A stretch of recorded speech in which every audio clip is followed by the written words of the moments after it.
नमस्ते.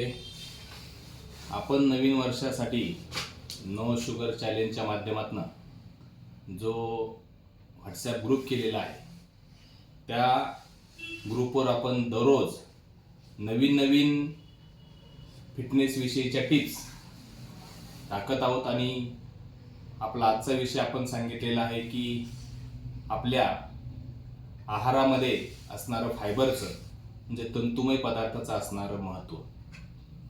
आपली आत्ताची आधुनिक शैली पाहता खरंच आपल्या आहारामध्ये तंतुयुक्त पदार्थ जातात का, हा एक महत्त्वाचा विषय आहे. आणि प्रत्येक पुरुष असेल स्त्री असेल सर्वांना साधारणपणे 20 ते 25 ग्रॅम महिलांमध्ये आणि 30 ते 40 ग्रॅम पुरुषांमध्ये हे तंतुयुक्त पदार्थ म्हणजे फायबरयुक्त पदार्थांचं शरीराला अत्यंत गरज असते. हे फायबर म्हणजे नेमकी काय, हे फायबरमुळे नेमकी काय शरीरामध्ये परिणाम होतो. आपल्या आतड्यांची जी अनियमितता असते किंवा हल्ली आपण त्याला बद्धकोष्ठता म्हणतो, म्हणजे थोडक्यात पोट साफ न होणे, यासाठी अत्यंत महत्त्वाची गोष्ट कोणती असेल ती म्हणजे फायबर्स.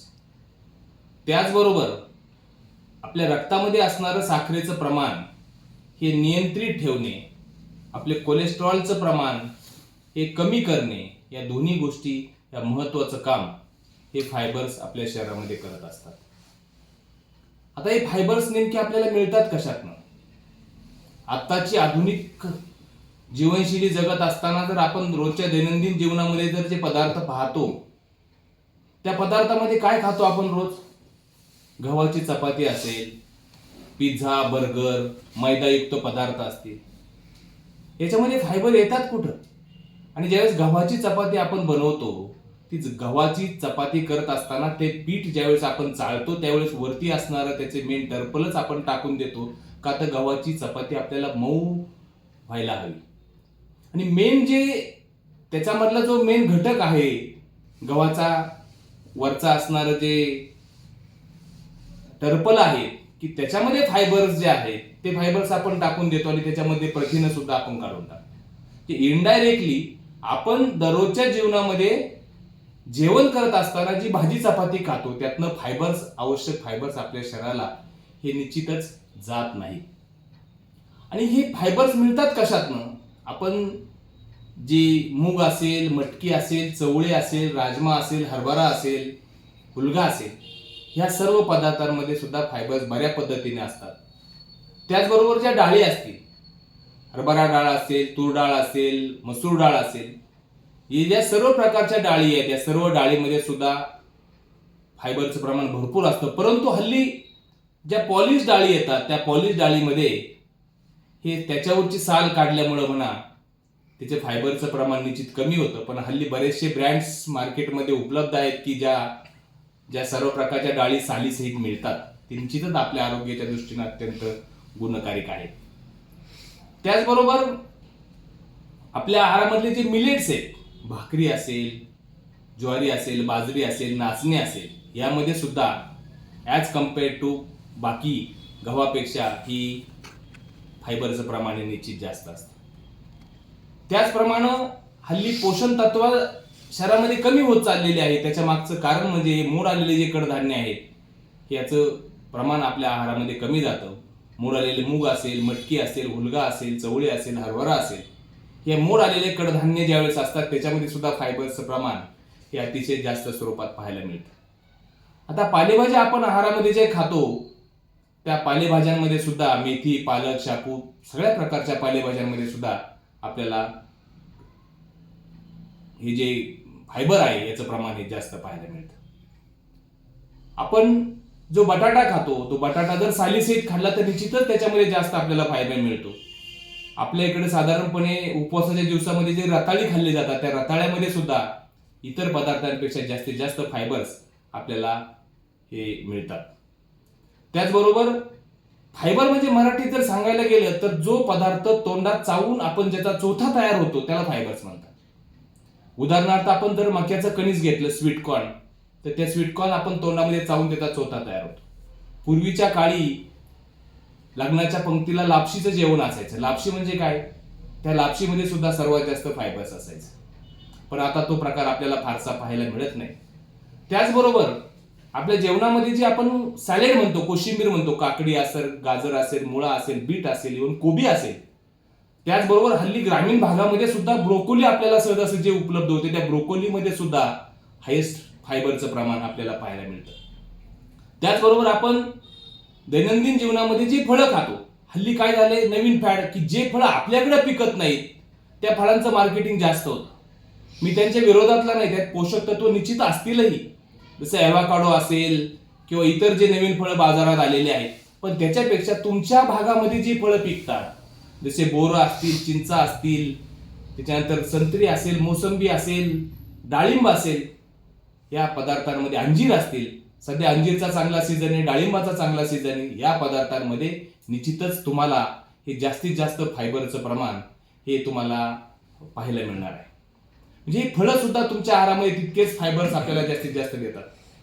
आपण बाकी जर नट्सच्या स्वरूपात गेलो, बदाम जर पाहिले, बदाम असतील, अक्रोड असतील, खजूर असेल, इव्हन काळे मनुके असतील, साधे मनुके असतील, यामध्ये सुद्धा आपल्याला फायबरचं प्रमाण भरपूर पाहायला मिळतं. हल्ली न्यूट्रिशनचा विचार करता मार्केटमध्ये निरनिराळ्या प्रकारचे सीड्स सध्या मिळतात. चिया सीड्स असेल, सनफ्लावर सीड्स असेल, किंवा सूर्यफुलाच्या बिया मिळतात, खरबुराच्या बिया मिळतात. या सर्व बियांमध्ये सुद्धा फायबर्स बरोबर इतर न्यूट्रिशनल गोष्टी सुद्धा आपल्याला बऱ्याचशा मिळतात. आता पूर्वीच्या काळी आपल्या आहारामध्ये बरेचसे पदार्थ असायचे, जसे की ओवा असायचा, बडीशेप असायची, जवस असायचे, तीळ असायचे, किंवा बाळण शेपा असायच्या. आपण जेवणानंतर हे जर सर्व पदार्थ समप्रमाणात एकत्र गरम करून जर एका डब्यात भरून ठेवले आणि त्याच्यामध्ये थोडंसं जर सैंधव किंवा काळं मीठ टाकलं तर निश्चित त्याच्यामध्ये फायबर्स तर मिळतीलच, पण त्याच्याबरोबर निरनिराळे मायक्रो इन्ग्रेडियंट सुद्धा तुम्हाला मिळतील, डायजेस्टिव्ह एन्झाईम सुद्धा मिळतील. म्हणून फायबरचं खूप महत्वाचं आपल्या जीवनामध्ये अनन्यसाधारण महत्व आहे. हे फायबर नसल्यामुळे प्रामुख्याने आजार होते तरी कोणते? सगळ्यात महत्वाचा कोणता आजार असेल तर हल्ली मार्केटमध्ये मुळव्यासारखे आजार तुम्हाला प्रचंड पाहायला मिळतात. त्याचा निरनिराळा मोठा व्यवसायही, प्रचंड एक इंडस्ट्री तयार झालेली आपल्याला पाहायला मिळते. हे मुळव्याध होतो तरी काय? त्या सगळ्यांना लोक एकच गोंडस नाव देतात की आधुनिक जीवनशैली तुम्ही नीट चांगली फॉलो करत नाहीत, त्यामुळे त्यांना मुळव्यासारखा आजार होतो.